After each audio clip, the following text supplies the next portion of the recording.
எனக்கு வயசு 38 ஆயிடுச்சு. சரி, நான் அது வயசை ஒரு காரணமாக சொல்லிட்டு சார்கிட்ட சொன்னேன். சார் 52 வயசுல கூட வேலைக்கு போகிறாங்க. 2005 டீச்சர் ட்ரைனிங் முடிச்சிட்டேன். அப்புறம் பிஏ எம்ஏ எல்லாமே படித்தேன். பிஎட் எம்எட் எல்லாமே படித்தேன். ஆனால் எனக்கு வழிகாட்டுதல் இல்லை.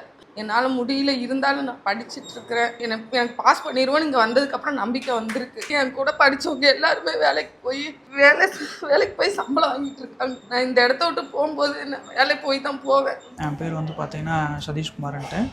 முழுக்க சேவை நோக்கோட பண்ணிட்டு இருக்கிறோம். அரசு பணிங்கிறது எல்லாத்துக்கும் எளிமையாக கொண்டு போய் சேர்க்கணுங்கிறத நோக்கமே. நாங்கள் படிக்கிறப்ப பார்த்தீங்கன்னா 10 வருஷத்துக்கு முன்னால் ரொம்ப கஷ்டப்பட்டு தான் படித்தோம். வசதிகள் இல்லாத சூழல் இருந்தப்போ நம்ம எப்படி படிக்கலாம், எந்த மாதிரிலாம் பண்ணலாம் அப்படின்னு பார்த்தீங்கன்னா எங்கே இலவசமாக சொல்லிக் கொடுக்குறாங்க, அதாவது கட்டணம் இல்லாமல் எங்கே சொல்லிக் கொடுக்குறாங்கன்ட்டு தேடி போய் படித்தோம். அந்த மாதிரியான அமைப்பை நாமளும் ஏற்படுத்தணும் அப்படிங்கிற ஒரே நோக்கத்துக்காக தான் இது பண்ணியிருக்கிறோம்.